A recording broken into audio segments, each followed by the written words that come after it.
Hello everyone, मैं हूं प्रतिमा और आप सभी का आई एग्जाम बी के ऑनलाइन प्लेटफॉर्म पर स्वागत है।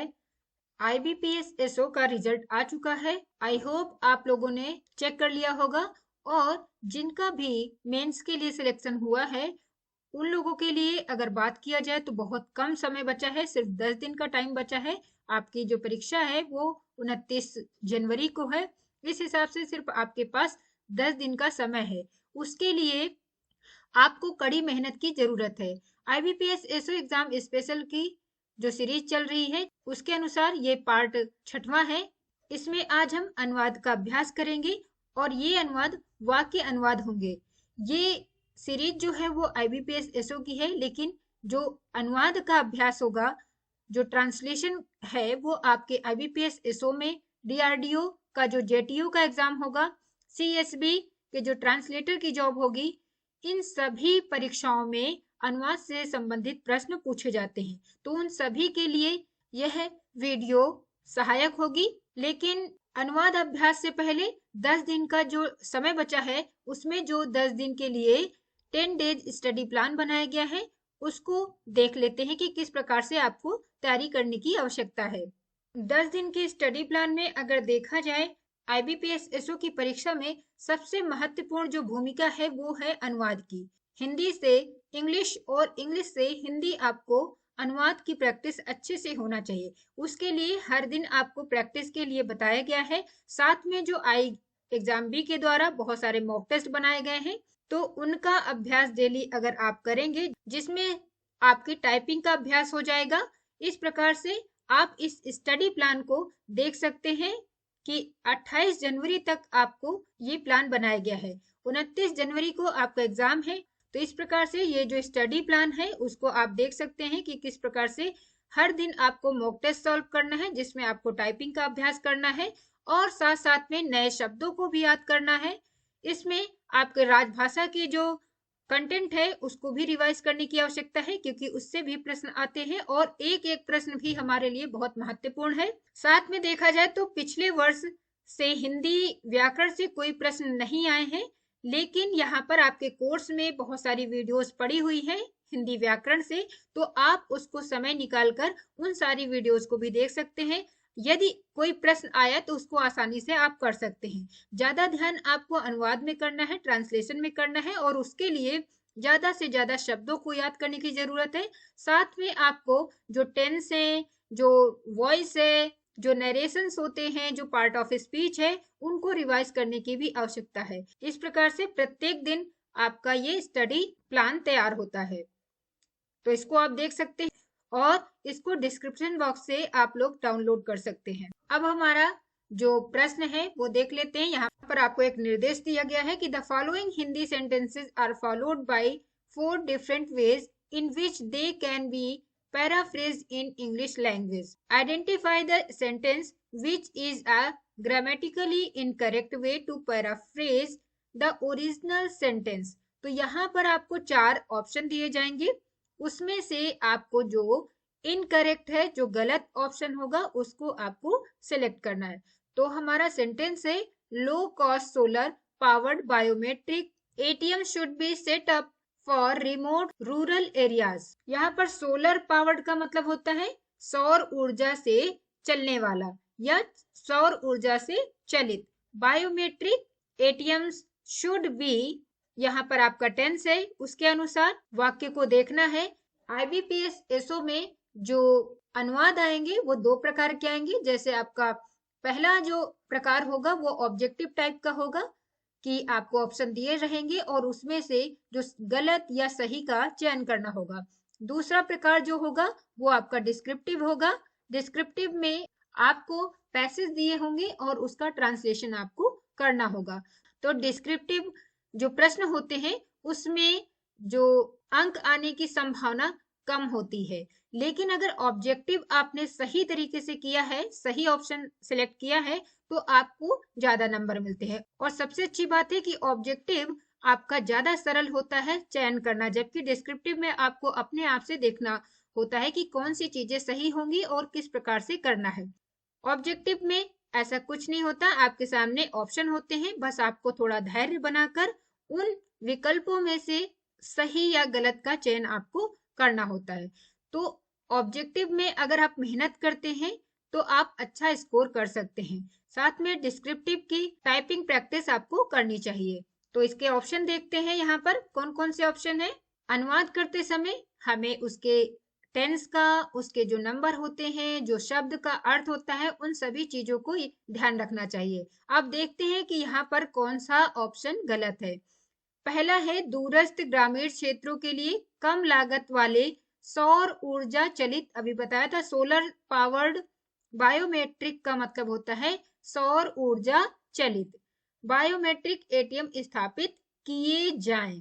दूसरा है दूरस्थ ग्रामीण क्षेत्रों के लिए कम लागत वाले सौर ऊर्जा से चलने वाले, अब चलित कहें या चलने वाले कहें एक ही बात है, तो ये दोनों ही आपके एक जैसे ही शब्द हैं। बायोमेट्रिक एटीएम स्थापित किए जाने चाहिए।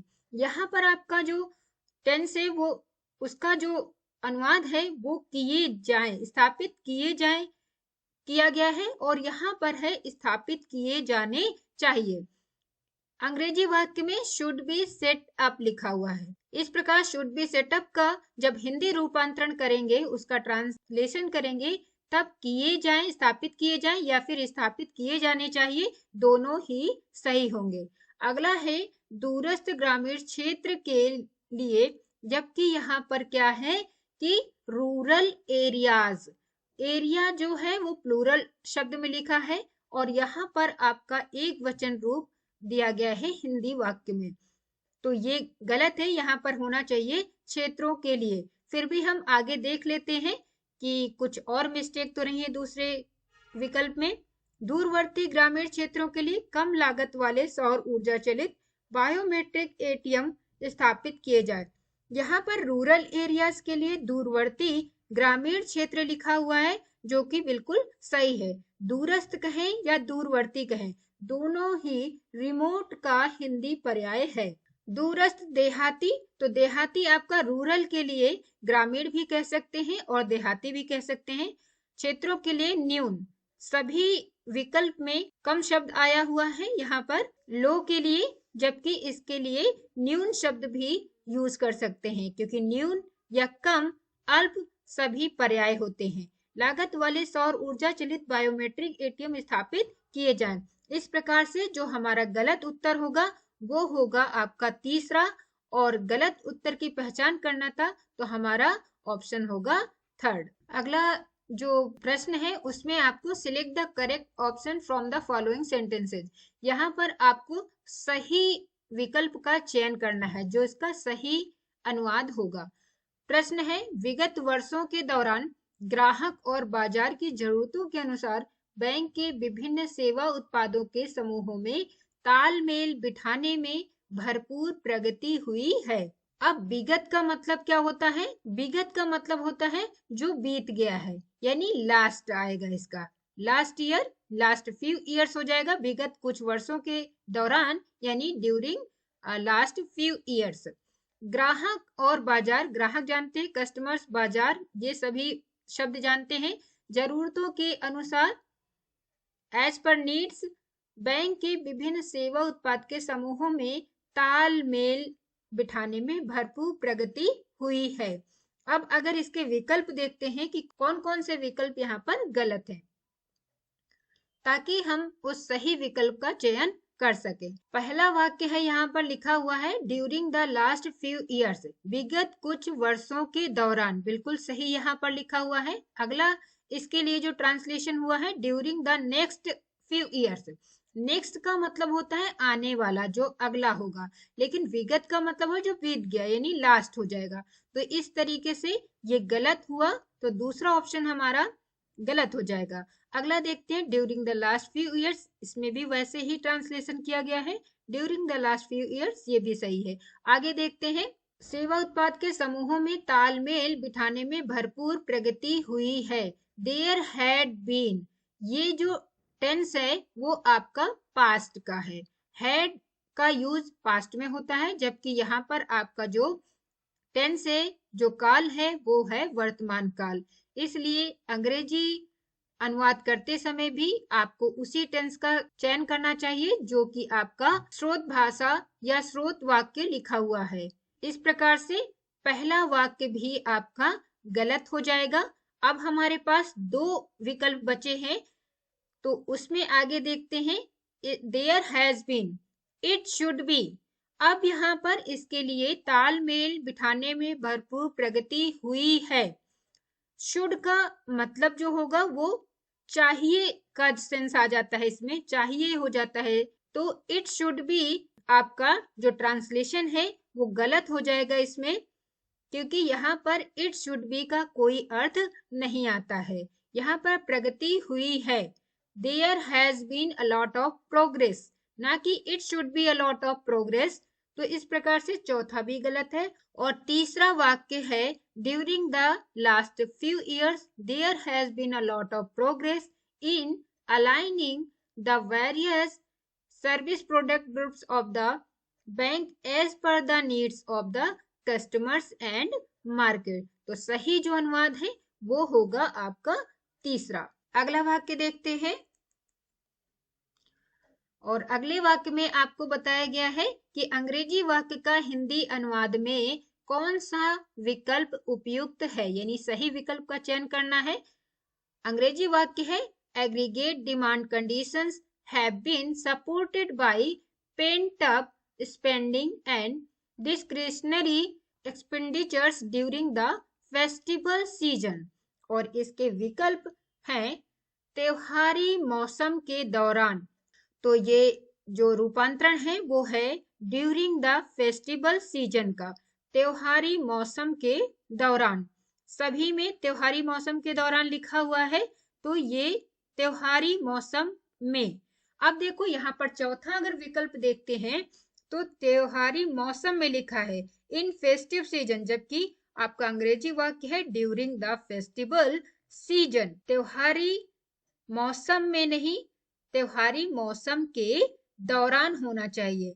तो ये विकल्प आपका जो चौथा है वो गलत हो जाएगा। अब आगे देखते हैं इसका अनुवाद। संपत्ति व्यय और विवेकाधीन व्यय, अब ये किसके लिए ट्रांसलेट हुआ है? Paint up spending and discretionary expenditures. तो इसका जो हिंदी रूपांतरण होगा वो होगा संचित व्यय और विवेकाधीन व्यय, जबकि यहाँ पर लिखा है संपत्ति व्यय। इसका अर्थ ये नहीं होगा, इसलिए पहला विकल्प भी हम गलत करेंगे और हमें सही विकल्प चयन करना है। तो 2 विकल्प हमारे गलत हो गए हैं। अब इन दोनों में छांटना है कि कौन सा विकल्प हमारा सही होगा। आगे देखते हैं। ने कुल मांग की स्थिति का मंथन किया है, और इसमें लिखा हुआ है संचित व्यय और विवेकाधीन व्यय ने कुल मांग की स्थिति का समर्थन किया है। और अंग्रेजी वाक्य में लिखा हुआ है aggregate demand conditions have been supported. तो सपोर्टेड को जब हम हिंदी में अनुवाद करेंगे तो उसका अर्थ होता है किसी चीज को सपोर्ट करना, सहारा देना, समर्थन करना, सहमति देना, ना कि उसका मंथन करना। ठीक है, तो इस प्रकार से ये मंथन शब्द यहाँ पर नहीं होना चाहिए, समर्थन होना चाहिए। तो हमारा दूसरा विकल्प भी गलत हो जाता है। तो एक ही विकल्प हमारे पास बचा हुआ है जो कि है तीसरा, और तीसरा विकल्प हमारा सही इसका अनुवाद होगा। iExamB के द्वारा SSC JST का एक मेगा ऑनलाइन कोर्स है जिसमें आपको ESIC और DRDO की जो परीक्षाएं होने वाली हैं उससे संबंधित तैयारी करवाई जाएगी। तो अगर आप इन परीक्षाओं की तैयारी करना चाहते हैं तो आप iExamB के साथ जुड़ सकते हैं।